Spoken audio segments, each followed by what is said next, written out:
Hello everyone, it's Nina. Thanks for joining me today for another video. Today I'm showcasing Simon Says Stamp's Season of Wonder release, and today's video is also part of a blog hop. So if you'd like to see even more inspiration besides what I'm going to be sharing with you today, you're definitely going to want to check the hop out. It's a 2-day hop, and I'm participating in day 1.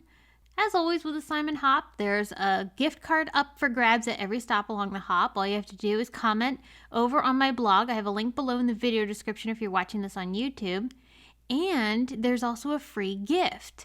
You can use the code HOLLY at checkout, and I have a graphic on screen right now, and also I have it on my blog too for you to reference. You can use that code when you spend $25 or more, and you'll get this beautiful embossing folder from Simon Says Stamp's exclusive collection. So in today's video, I'm going to show you how I made this beautiful Christmas scene using some of Simon's new products from the Season of Wonder release. I'll show you how I did a little bit of coloring on die cuts and an embossing folder to create this look. One of the main elements that I'm using in today's video is the layered berry bird die. It is so cute. You could die cut this from different colors of cardstock, or like I'm going to be doing today, I'm going to cut it from white and actually color it. It's always fun to color your die cuts. So I have all the pieces here, and I'm going to kind of organize them and get working on ink blending on top of these pieces. You could also use Copic markers, watercolors, colored pencils, whatever your favorite medium is.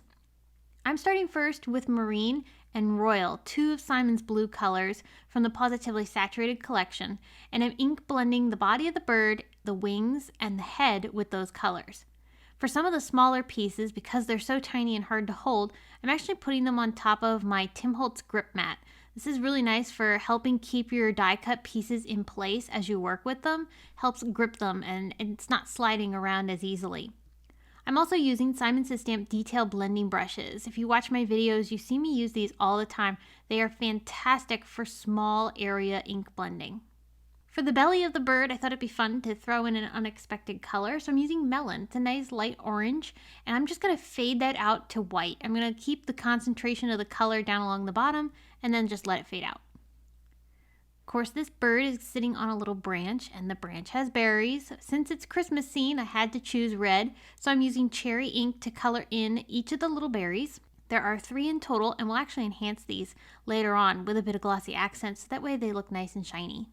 For the branch itself, there are leaves, so I'm going to color those with green. This is Field. It's a nice dark green color, and I'll just fade that out towards the bottom of the leaves. It gives it a little bit of shading and some dimension.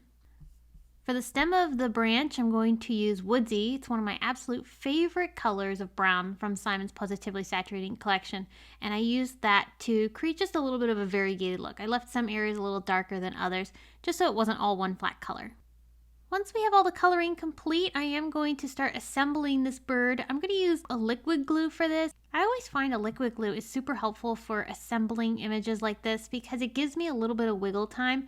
When I put something down, I can kind of shift it around and get it in just the right place before I fully commit to it. And I find that so helpful.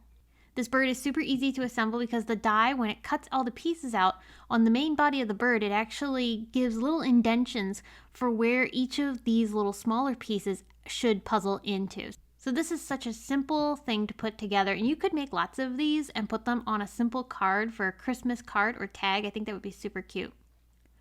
Now, I'm also going to use this Ornamental Leaves die. This is a separate die set from Simon, and I'm going to die cut this also from some white cardstock. And I'll color this with the same Field ink that I used to color in the berry branch that goes with our bird. Because I want to layer this branch up with my other branch. And that's going to give me some extra greenery and some dimension to my piece that's going to go on top of this new Textured Pines embossing folder. This folder is so pretty, and I wanted to be able to emboss this onto some white cardstock so I could do some ink blending. I think it's a lot of fun to be able to add some ink on top of an embossed background. It's really neat how the ink will catch different areas and give different looks depending on how it catches on the different raised areas. So I'm going to start first by adding a halo of blue in Cadet ink all around this background. I'm just trying to focus it mostly on the sky and leave a halo around each of the trees. In some spots I did have to go on top of the trees, but that's okay because we're going to color those too. I'm using Sage and Pine from Simon's Positively Saturating collection and a small blending brush. And it did take a little bit of time to color this in because I was working with such a small brush and a very light hand, so that I only got the ink on top of the trees. If you work with a light hand and a small brush, you can easily keep your ink in a smaller contained area like these trees and only have that color on those focused areas. So I did color all those trees, and then here's where we're going to make things really cool. I'm going to take my pine ink pad and drag it across the trees. And I'm not pressing hard, I'm just getting it on top of the raised areas of the embossed design, and that's going to give me such contrast here. I also did bring in my other color here, this one's Aspen, and I'm going to go ahead and put more of that ink, kind of streaking it a little bit and letting it actually hit some of the different areas of the lower parts of the paper so that I get some streaky effects, which I think is really pretty. This creates such a neat look and really enhances our ink blending.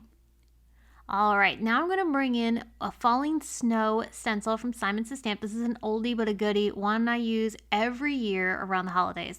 I'm going to tape it in place with some very, very low tack tape so it doesn't move while I add some paste through it. So this is Tim Holtz grit paste. It's the opaque grit paste, and it is fantastic for applying snow.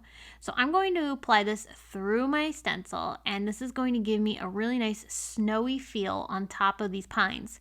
The embossing folder does create some snow, but I wanted some nice bright white snow on top of the trees, so that's why I went with the paste.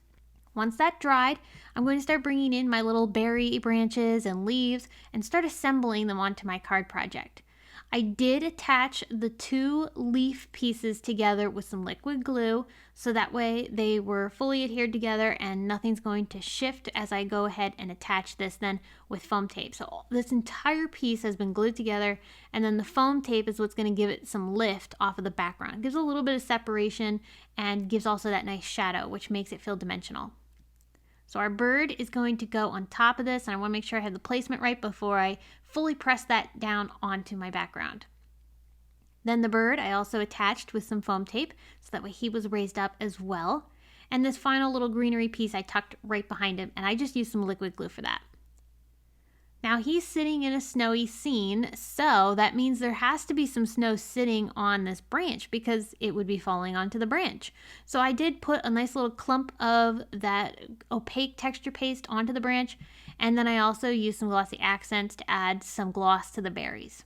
Off camera, I foiled this Happy Holidays greeting. This is from the Elegantly Modern Christmas foil plate and die set. There's also a coordinating stamp set too. All the pieces work together interchangeably, which is really fantastic. And what I had done was, off camera, I had made a whole bunch of foil greetings so I can use them on my cards throughout the holiday season here. So I made a ton of them just on a weekend. It was really nice. If you want to learn how to hot foil like this, I actually have a video in the top right corner for you to watch using another Elegantly Modern Greetings hot foil plate and die set from Simon. So be sure to check that video out so you can see all the details on how to hot foil with these coordinating foil plates and dies. It's really simple and easy to do. I foiled this one in gold, which I think is a beautiful complement to this scene. It brings in a little bit of warmth to this cool scene, which I think is really nice. And the last thing I did was I added some little touches of dots on the bird, on his wings, on his belly with a Copic marker. This just gave a little texture to him. I just thought he needed something a little extra special to kind of give him some texture, because there's a lot of texture on this card, and I thought the bird was a little bit on the plain side. So by adding some dots, it adds the look of texture without really having to do much else, and it's really simple and a great way to be able to add some interest. So that is the card I made with some of the new products from Simon Says Stamp's Season of Wonder release. I really enjoyed making this card, and I hope you'll check out the video I mentioned about hot foiling, because it's a fun technique and it's something I have featured on my channel many times, so you can also go through some of my other videos and see how to hot foil with other products. Don't forget to hop along with us and see even more inspiration using this wonderful release. I hope you were inspired by this video and that you'll try out some of the ideas that I've shared today. If you have any questions, don't forget to leave them in the comments below and I'll be happy to answer them.